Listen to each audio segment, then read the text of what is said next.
Dear student, तो पिछले class में हम लोग ने इससे पोलर फजांस रूल देखा था। अभी हम उससे क्वेश्चन रिलेटेड करेंगे। जैसे यहाँ पे एक क्वेश्चन है, ध्यान से देखिए कि इसमें किसका पोलराइजिंग पावर ज्यादा होगा। क्वेश्चन में है K+Ca2+ Mg2+B2+। तो आपको मैंने क्लास में बताया था इसके वीडियो लेक्चर में कि जितना साइज कैटायन का छोटा होगा उतना ही ज्यादा उसकी पोलराइजिंग पावर होगी। तो इन तीनों में देखिए Ca2+, Mg2+ और B2+। तो सबसे ज्यादा पोलराइजिंग पावर किसकी होगी? B2+ का। क्यों? क्योंकि इसका साइज छोटा है, यानी चार्ज बाई साइज दोनों देखना है। तो पहले चार्ज जिसका ज्यादा है उसको देख लेते हैं, और चार्ज में जिसका साइज छोटा है।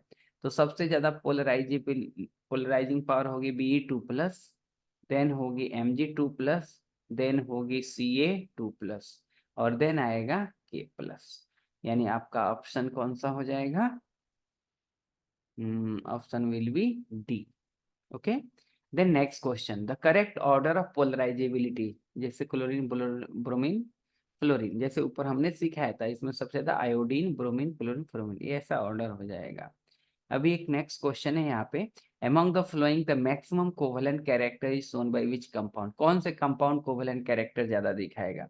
तभी देखिए Cl फिक्स कर दिया था। आप चार्ज देखिए, Mg2+, Fe2+, Al3+ और Sn+2, यानी सबसे ज्यादा चार्ज कौन लेके बैठा है? Al3+। तो इसकी पोलराइजिंग पावर ज्यादा होगी और कोवेलेंट कैरेक्टर FeAlCl3 का ज्यादा होगा। करेक्ट? तो इसका आंसर हो जाएगा AlCl3। कुछ और हम पीवाई करते हैं जो प्रीवियस ईयर में और इस साल पूछा गया है।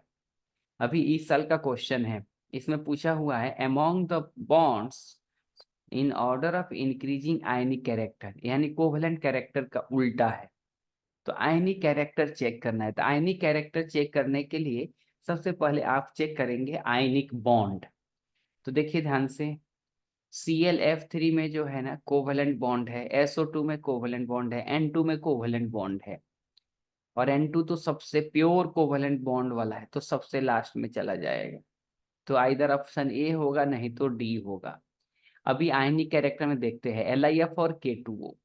अभी आप देखेंगे LiF में, तो Li बहुत फास्ट इलेक्ट्रॉन रिलीज करता है और F- बहुत फास्ट गेन करता है, यानी ये जो आयनिक बॉन्ड बहुत ही अच्छा से बनने वाला है। तो ए और डी दोनों ऑप्शन में LiF है, तो ए तो आंसर होगा ए, नहीं तो डी। अभी हम देखेंगे K2O क्या है? आयनिक है, तो दोनों ऑप्शन में उन्होंने K2O डाल दिया है। अब रहा कहानी N2SO2 और Clf3 का। तो N2 सबसे लिस्ट में होगा, वो भी हमको समझ गया। अभी SO2 और Clf3 की कहानी है। तो SO2 में डबल बॉन्ड है और Clf3 में सिंगल बॉन्ड है, ऐसा। या ऐसे देखिए, सल्फर यहाँ पे 4 बॉन्ड बना रहा है, क्लोरीन यहाँ पे 3 बॉन्ड बना रहा है। जितना मिनिमम बॉन्ड बनता है तो आयनिक कैरेक्टर जाता है, और जितने ज्यादा कोवलेंट बॉन्ड बनता है तो कोवलेंट, जितना ज्यादा बॉन्ड बनता है वो कोवलेंट कैरेक्टर को जाता है। तो यहाँ पे Clf3 जो है आयनिक नेचर दिखाएगा। या आप बोल सकते हैं दूसरा भी रीजन है डेल्टा ई, यानी इलेक्ट्रोनिगेटिविटी का डिफरेंस। तो Cl और F में इलेक्ट्रोनिगेटिविटी का डिफरेंस ज्यादा है, तो ये क्या हो जाएगा? एक को ए आयनिक नेचर SO2 से ज्यादा दिखाएगा, तो option will B first option हो जाएगा। देखिए, ओके। चलिए अभी हम सेकंड क्वेश्चन देखेंगे।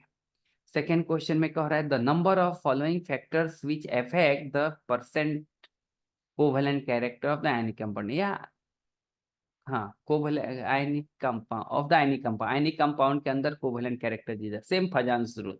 तो आपको पता होना चाहिए फजांस रूल कौन से फैक्टर पे डिपेंड करता है। एक तो उसमें पढ़ा जाता है पोलराइजिंग पावर ऑफ कैटायन, तो ये तो ऑप्शन करेक्ट हो गया।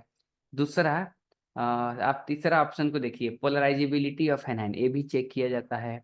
और जब ये दोनों आता है तो क्या होता है? Extent of distortion of anion हो जाता है, यानी ये भी करेक्ट है।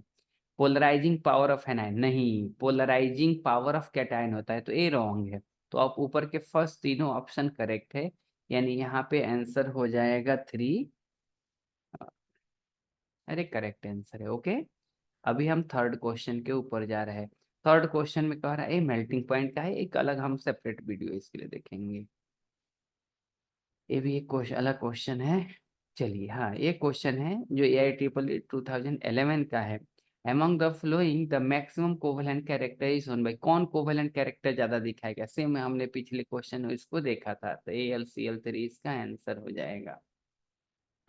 देन सिक्स्थ क्वेश्चन में कह रहा है, ये भी हो गया, यानी उन्होंने जो पहले जो क्वेश्चन था ये प्रीवियस PYQ ही था, तो इसमें आंसर आपका बी बन जाएगा। देन सेवेंथ क्वेश्चन कह रहा है lattice energy of ionic compound depends upon. अभी आपको पता होना चाहिए लैटिस एनर्जी होता क्या है, इसके लिए हम सेपरेट बताने वाले हैं, लेकिन अभी फिलहाल ये बता देते हैं लैटिस एनर्जी। तो लैटिस एनर्जी जो है यू, उसका फॉर्मूला होता है K Q1 Q2/R। तो जितने चार्ज ज्यादा होगा लैटिस एनर्जी ज्यादा होगा, और जितना साइज बिगर होगा लैटिस एनर्जी कम हो जाएगा। तो इसे आप आंसर बता सकते हैं, यानी ये साइज और चार्ज दोनों के ऊपर डिपेंड करता है, तो D will be the right answer. Okay, तो आप इजिली इस तरह क्वेश्चन कर सकते हैं PY और प्रैक्टिस कर सकते हैं। ठीक है, फिर से हम नेक्स्ट क्लास में देखेंगे कुछ ऐसे क्वेश्चन, वो एटॉमिक स्ट्रक्चर का क्वेश्चन हो सकता है, या सॉरी हम क्वेश्चन एक छोटे से वीडियो में आपको अभी जस्ट अपलोड कर दूंगा थोड़े समय में, आज या कल, जो सोलुबिलिटी के ऊपर होगा, सोलुबिलिटी और थर्मल स्टेबिलिटी जो फैक्ट्स है, और उसमें समझाऊंगा लैटिस एनर्जी क्या होता है और हाइड्रेशन एनर्जी क्या होता है, क्योंकि सोलुबिलिटी दोनों फैक्टर पे डिपेंड करता है। ओके।